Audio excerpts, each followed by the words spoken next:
Alright, welcome back to the free Game Jam template. In this video, we're going to go over the player and player controller. So let's hop right into it. If I select our player right here, or I go through main assets, player, if I use this little drop down, I can see there's camera holder, camera shifter, main camera, item slot. So main camera is our camera that we see in the game, or we see through in the game. We have our item slot for picking up objects. These objects will become more useful in the future when we add effects like camera shake and other things. But for now, they're just holding the camera. If we close all these down and go back to our player, inside of here we have our mesh renderer. We can easily turn off our player's skin or the bean.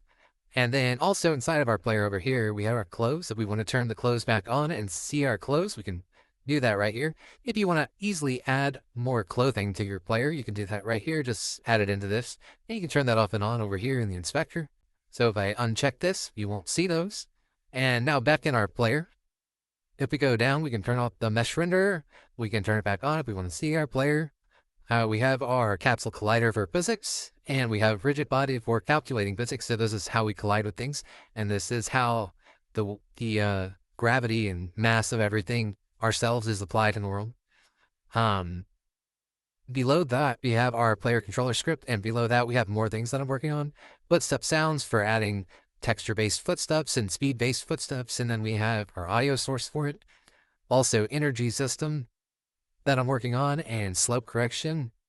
And I'm also adding the slope correction into this, so I might not even need this, but well, that's just more for later. You don't have to worry about it. If you see this, you can mess with it if you want, or just leave it checked off for it not to affect your player. Now, inside the player controller, we have main settings, walk speed. It does what it sounds like. So when you're walking around in the game, it's how fast you move. Run speed is the shift button, so how fast you run.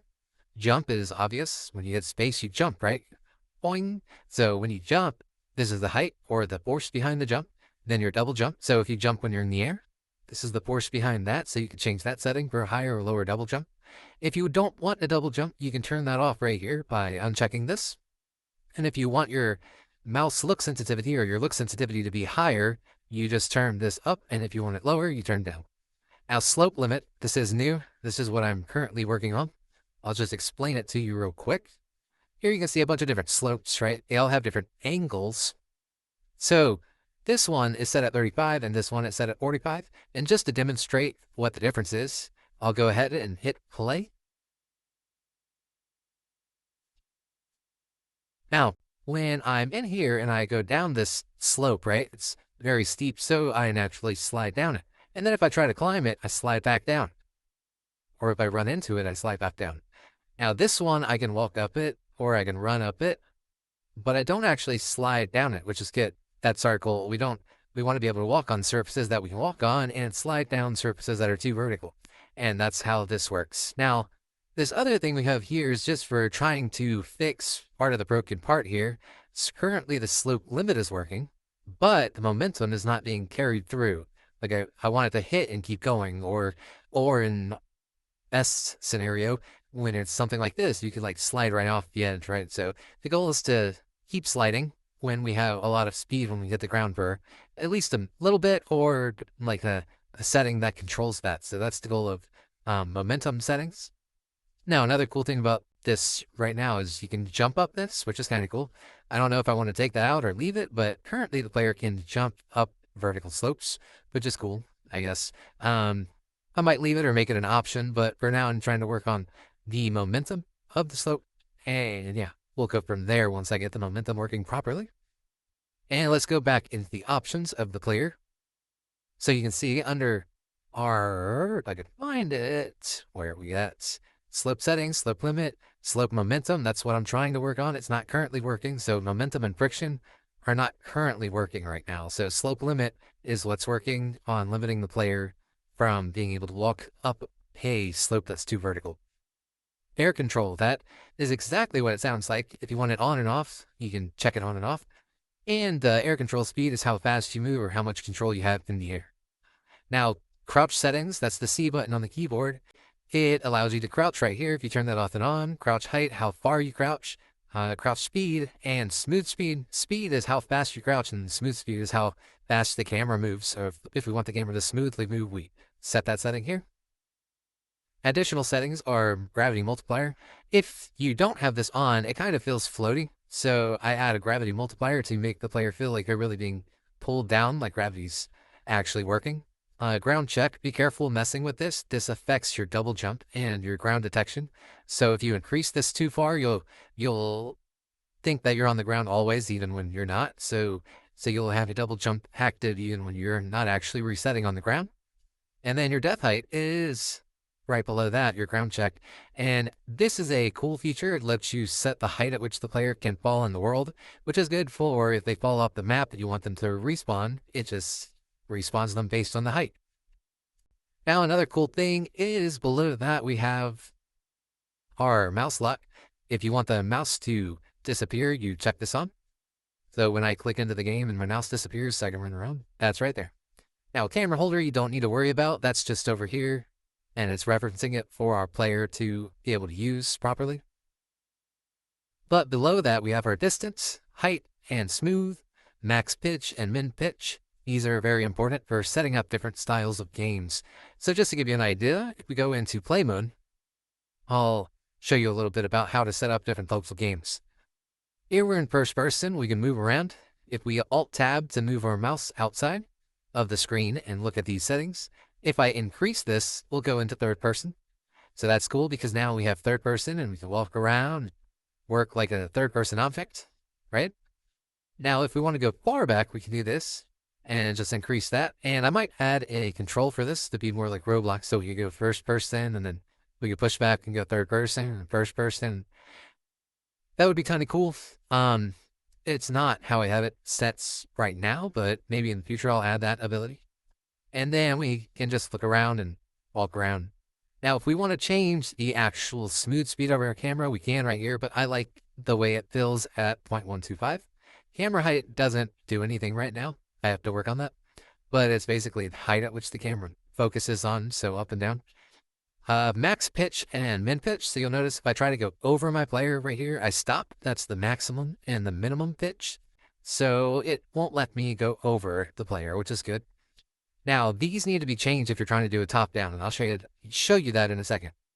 Aside from that, if we go closer in on our character, right, and we go down to camera shift, here we can shift to the side to get more of like an over-the-shoulder view. So now we have more of like a Fortnite style view. And yeah, that's how you'd set up something like that. You can shift either side. And if we want, there might be an option in the future for controlling this with the player actual in-game controls so they could shift their shoulder look. But for now, it's just for you to set up on your own if you want a certain look. What else do we have here? If we want to control the player's ability to turn the camera, we can do that in the orbit lock. So here, if I lock these, you'll notice I can no longer turn my character. So if I lock yaw, I can no longer spin around the character. If I lock pitch, I can no longer go up and down. So here, if I wanted to lock a certain height or pitch to the character, I could do it right there. And lock roll will prevent me from rolling around, but it's not actually, like, we don't really roll the character in the player script, so that's just kind of there right now. I might actually make that work for if I'm trying to like flying mechanics or things like that. So yaw angle and pitch angle, what are these? If I want the yaw angle to be off, I can do this. So I could create like an off angle to it. And I could do the same thing with pitch, but that's up and down.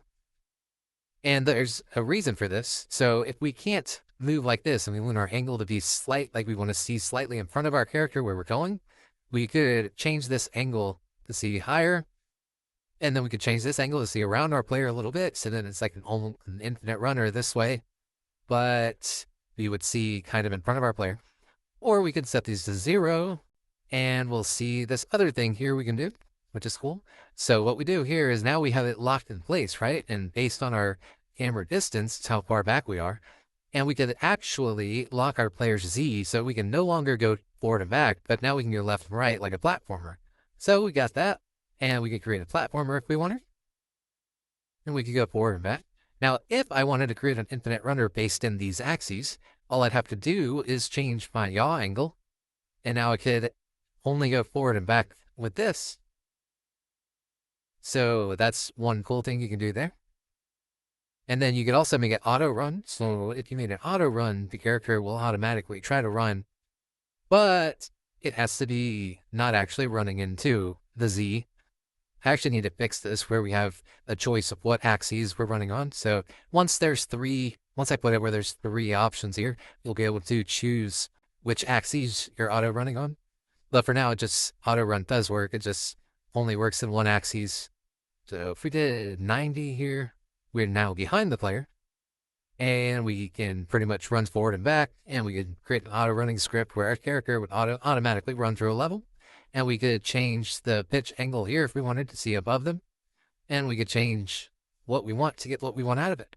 Now, if we wanted to create a side-scrolling platformer, again, we just have to change the yaw angle. So zero this out, and now we can move left and right to get our side-scrolling platformer. And if we wanted more like Diablo, we would just turn off Lock Z, and now we can move around, and we could change the pitch angle to get more of a top or 45 look to it to then like do whatever we want inside the game as a platformer style game, or not platformer, a Diablo style game.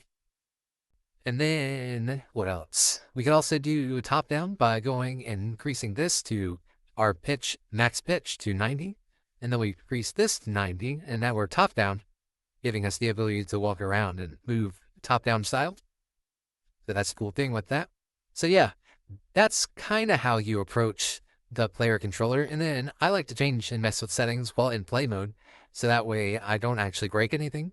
If you happen to break anything, just back out of the game and reload the game without saving. And my suggestion is take note of all the settings before you mess with it so that you can easily return to the default settings. At some point, I'll have player controller prefabs, so we'll have like top-down prefab, and we'll have different types of player prefabs, but I'm not going to create prefabs until I have the player working fully, and that way you'll have like working prefabs based on the same player controller, so they'll all function the same way, but they'll just have certain settings applied to essentially make just drag and drop easier for setting it to player. Yeah, so that's where the player controller is, and that's what we got going on. I'm hoping to knock out momentum and movement down slopes, and yeah, keep working on the player controller.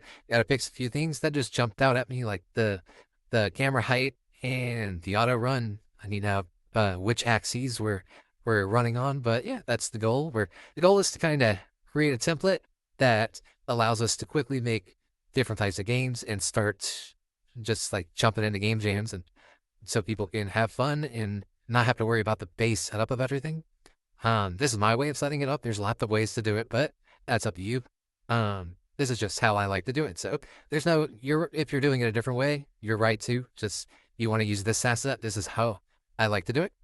And yeah, that's the pre-game jam template. Check back for more later. Constantly trying to work on it, and I hope you enjoyed the video.